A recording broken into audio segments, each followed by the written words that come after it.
एक मुलाकात ऐसी शख्सियतों के साथ जिन्होंने दिया है अपने जीवन को एक नया मुकाम। रूबरू कराएंगे ऐसी कुछ हस्तियों के साथ एक खास शख्सियत के साथ मुलाकात जयदेव पटेल के साथ नंबर 1 इंडिया न्यूज पर। नमस्कार व्यूअर्स, मैं जयदेव पटेल और आप देख रहे हैं नंबर 1 इंडिया न्यूज। आपका एक बार फिर स्वागत है एक खास शख्सियत के साथ मुलाकात प्रोग्राम में। आज हम बात करेंगे इस साल होने वाले विधानसभा चुनाव को लेकर के। 3 हिंदी भाषी राज्यों में इस बार होने वाले चुनाव है, राजस्थान, मध्य प्रदेश और छत्तीसगढ़। ऐसे में इस बार चुनावी तारीखों की घोषणा के बाद कौन सी पार्टी जीत रही है, ऐसा कहा जा सकता है। और इसी के साथ साथ भारतीय जनता पार्टी की तरफ से सांसदों को चुनावी मैदान में उतारा गया है। इससे बीजेपी को फायदा होगा या नुकसान, क्योंकि कहीं न कहीं इसकी वजह से एक बगावत के सुर भी दिखाई दे रहे हैं। इन्हीं तमाम मुद्दों पर बात करने के लिए हमारे साथ खास हमारा चुनाव विश्लेषक अजीत शुक्ला। अजीत शुक्ला जी, आपका बहुत बहुत स्वागत है आज हमारे प्रोग्राम में। जी अजीत शुक्ला जी, आपसे हमारा पहला सवाल है कि राजस्थान, मध्य प्रदेश और छत्तीसगढ़ तीनों ही राज्यों में इस बार चुनाव विधानसभा होने वाले हैं और इसी के साथ साथ चुनावी तारीखों का घोषणा भी हो चुकी है। कौन सी पार्टी जीत रही है, ऐसा आपको लगता है इन तीनों राज्यों में? देखिए, राजस्थान की अगर हम बात करें तो राजस्थान में जो है वो बहुत ही क्लोज फाइट हुई थी पिछली बार भी। और भारतीय जनता पार्टी को लगभग 70 सीटें मिली थी और लगभग 100 सीटें मिली थी कांग्रेस को, और अन्य को मिली थी रेस्ट सीटें। और अगर मध्य प्रदेश की बात करें तो वहां भी कांटे की टक्कर थी। वोट शेयर का वहां दोनों जगहों पे, चाहे वो राजस्थान की बात रही हो, विधानसभा की चुनाव रही हो, या मध्य प्रदेश की रही हो, बहुत क्लोज फाइट हुआ था। 1-1.5% का अंतर था। हालांकि अब अगर हम राजस्थान की बात करते हैं तो राजस्थान में 40 उम्मीदवारों की सूची जो है जारी कर दिया गई है भाजपा की तरफ से। अब ये देखना होगा, वहां पे बगावत के सूर तो है और ये, लेकिन सेंट्रल लीडरशिप मजबूत है कंपैरेटिव टू कांग्रेस। जैसे कांग्रेस में भी सेंट्रल लीडरशिप उतनी मजबूत नहीं है जितना एक समय में हुआ करती, तो उसको टैकल करने में ज्यादा मजबूत है भाजपा। इस वजह से मुझे लगता है कि भाजपा कहीं ना कहीं एडवांटेज में है आज के डेट में राजस्थान की अगर बात करें तो। हालांकि वसुंधरा राजे सिंधिया एक बहुत बड़ा फैक्टर है वहां पे, एक बड़ी फैक्टर साबित होगी। लेकिन सबसे बड़ी चीज ये है कि अब देखना पड़ेगा, वहां कई गुटों में बंटा हुआ दोनों पार्टी है, चाहे वो कांग्रेस की बात करें या बीजेपी की बात करें। हालांकि कांग्रेस ने पिछले 6 महीने में बहुत अच्छा प्रयास किया है, बहुत सारे घोषणाएं की और उसको लागू भी किया है। जैसे महिलाओं को 90% जो बसेस के फेयर में जो है वो माफ करना, और कई चीजें क्रिएट की हैं। लगभग 19 जिलों का नया निर्माण किया है और उसको लागू भी किया है। और कई जो है बहुत सारी योजनाएं चलाई है, नई चिरंजीवी योजना उसका बड़ा हालांकि पॉपुलर है। अब ये देखना पड़ेगा, और थोड़ा अंतरकलह भी कम दिखने को मिला है। पिछले 4.5 साल में जो अंतरकलह दिखने को मिल रहा था वो इधर कम मिला।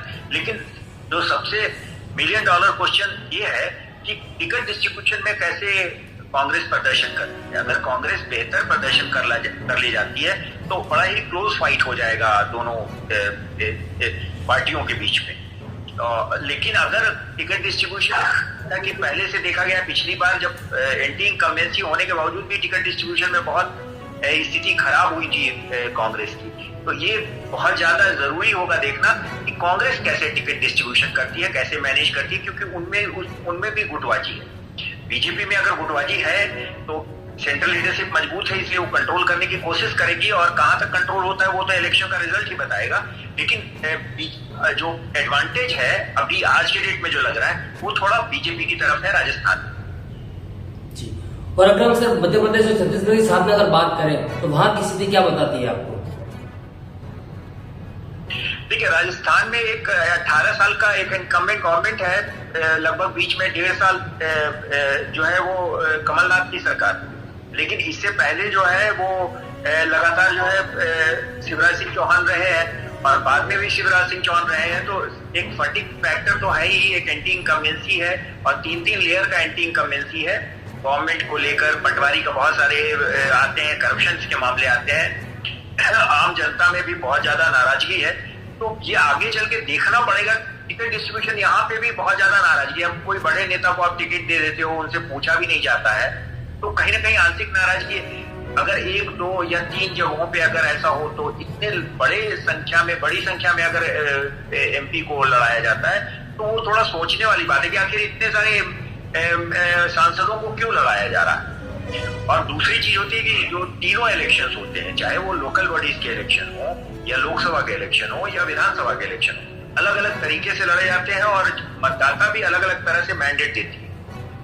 पिछले शो में भी मैंने आपको बताया था कि चाहे वो उड़ीसा का चुनाव रहा हो या दिल्ली का चुनाव रहा हो, वो जो वोट स्प्लिट वोट होता है वो होता है। तो अब ये देखना पड़ेगा कि उस समय का जो मोदी फैक्टर काम करता है, जब लोकसभा के इलेक्शन होते हैं तो ज्यादा सीटें जीतती है बीजेपी, वोट शेयर भी ज्यादा होता है, जबकि वहीं पे जब विधानसभा चुनाव होते हैं तो सीट शेयर और वोट शेयर दोनों घट जाते हैं। तो अब ये देखने वाली चीज है कि ये लोग अगर सांसद को लड़ाएं तो 2-4 सीट पे तो पता चलता है, लेकिन इतना अगर बड़े लंबे संख्या में अगर सांसदों को टिकट दे दिया जाता है, केंद्रीय नेतृत्व को दे दिया जाता है, तो उसका ये नया प्रयोग है। मैंने पहले इधर रिसेंट हिस्ट्री में मैंने नहीं देखा है कि इतनी बड़ी संख्या में सांसदों को टिकट दिया गया है। तो अब कांग्रेस के जब उम्मीदवारों की सूची आएगी उसके बाद मैं बहुत स्पष्ट तरीके से बताने की स्थिति में होऊंगा कि क्या हो सकता है। लेकिन अभी तो बड़ा ही अटपटा लग रहा है थोड़ा, कुछ लोगों का जो रिएक्शंस आया, विजय वर्गीय जी का रिएक्शन आया या एक दो और नेताओं का जो रिएक्शन आया, उससे ऐसा लग रहा था कि उनसे बगैर सलाह मशवरा लिए हुए उनको टिकट दे दिया गया।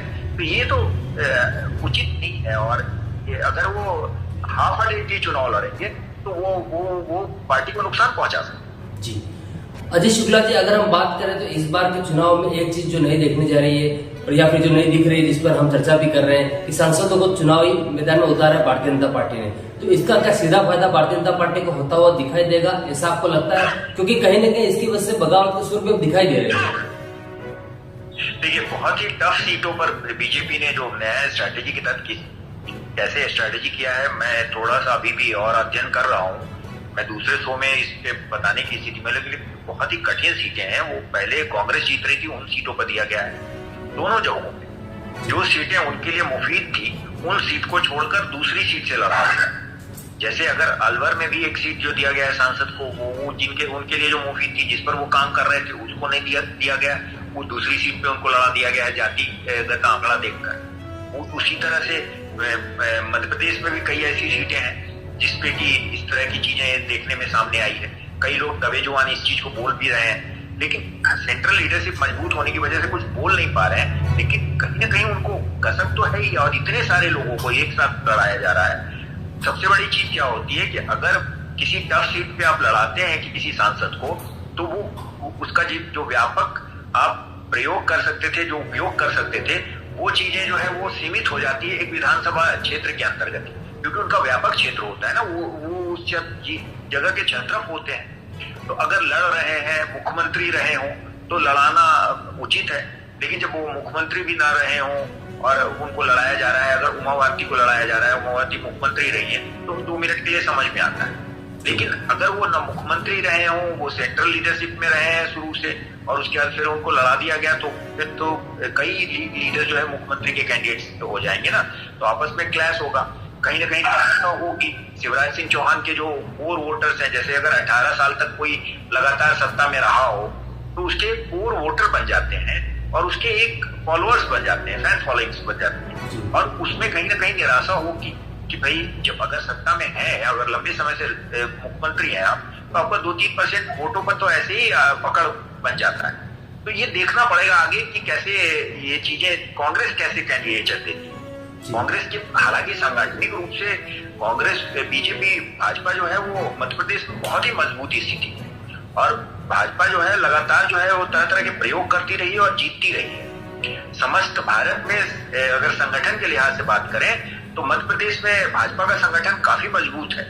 तो अब देखना पड़ेगा कहीं संगठन में तो कोई वो नहीं हो रहा है, उत्साह की कमी तो नहीं आ रही, क्योंकि कई फैक्शंस हो गए हैं, कई फैक्शंस दूसरी पार्टी से भी इंटर करके आए हैं, तो उनका कोऑर्डिनेशन कैसा रहता है, उनके अंदर आपसी समन्वय और आपसी जो है वो परस्पर सम्मान की भावना और कैंडिडेट्स में जो उन लोगों का सेटलमेंट है वो कैसे होता है, ये देखने वाली चीज हो। तो ये अभी तो कुछ सीटों पर किया गया है, लेकिन उसमें बहुत ज्यादा संतुष्टि नहीं है। लेकिन अभी वेट करें, देखें कि कांग्रेस के जब कैंडिडेट्स आ जाते हैं, जब उनके कैंडिडेट लिस्ट आ जाते हैं, तो क्या रिएक्शन होता है। जी अजय शुक्ला जी, आपसे मेरा एक आखिरी सवाल है, और ये सवाल मेरा चेहरे को लेकर के है क्योंकि कहीं ना कहीं इस बार अगर हम चुनाव की बात करें तो विधानसभा चुनाव में भारतीय जनता पार्टी के पास मुख्यमंत्री पद का कोई चेहरा नहीं है। तो वही कॉम्पेरेटिव अगर हम 2024 लोकसभा चुनाव की बात करें तो वहां पर इंडिया गठबंधन के पास में प्रधानमंत्री पद को लेकर कोई चेहरा नहीं है। तो ऐसे में चेहरे की अहमियत कितनी अहम हो जाती है, खासकर इन चुनावों में। देखिए, राज्य में जो है मुख्यमंत्री का चेहरा एक महत्व रखता है। उसके 2-3% वोट शेयर घटते या बढ़ते हैं। अगर एंटी इनकम्बेंसी है, अगर जो मुख्यमंत्री हैं उनके खिलाफ अगर नाराजगी है तो 2-3% वोट ऐसे घट जाते हैं। अगर उनकी पॉपुलैरिटी है, अगर वो लगातार रिपीटेडली चुन के आ रहे हैं तो कोई ना कोई उनका फैक्टर काम करता रहता है, जिसकी वजह से उनके 2-3% वोट अलग से होते हैं, जो अक्रॉस द कास्ट होते हैं, अक्रॉस द रिलीजन होते हैं। तो वो चीजें देखना पड़ेगा कि आखिर मुख्यमंत्री का फायदा तो होता है। जब राज्य का चुनाव होगा तो मुख्यमंत्री का फेस, और जब लोकसभा का चुनाव होगा तो प्रधानमंत्री का फेस, ये महत्व रखता है। और प्रधानमंत्री में तो बहुत ज्यादा महत्व रखता है। तो वो देखना पड़ेगा कि वो कैसे। इंडिया गठबंधन यहाँ कहीं ना कहीं पीछे है चेहरे के मामले में। नरेंद्र मोदी की लोकप्रियता अभी भी बरकरार है और नरेंद्र मोदी की लोकप्रियता बहुत ज्यादा है। कोई भी सर्वे एजेंसी जो उठा के देखते हैं, कहीं पे भी कोई कंट्राडिक्शन नहीं है। अगर ऐसा होता कि कोई कंट्राडिक्शन होता तो कोई बात होती, कोई कंट्राडिक्शन नहीं है। चाहे वो बाहर की एजेंसियां अगर सर्वे करती हैं वो, या इंडियन जो एजेंसियां, जो भारतीय एजेंसियां जो है वो सर्वे करती हैं वो, दोनों एजेंसियां एकदम सेम लाइन पे हैं कि उनकी पॉपुलैरिटी बहुत ज्यादा है। अब उस पॉपुलैरिटी में ये लोकसभा के जो सदस्य हैं वो बहुत सारे जीत के आते हैं उनकी पॉपुलैरिटी की वजह से। अब वो जो है उनको विधायक के चुनाव में लड़ाया जा रहा है। तो ये देखना पड़ेगा आखिर कि वो उनका कितना अपना व्यक्तिगत वो है कि वो अगर उनकी पॉपुलैरिटी से विधानसभा में निकाल लेते हैं तो देखना पड़ेगा। ये चीजें मुझे नहीं लग रही हैं। जी, अजीत शुक्ला जी, आपने हमारे लिए समय निकाला, इसके लिए आपका बहुत बहुत धन्यवाद।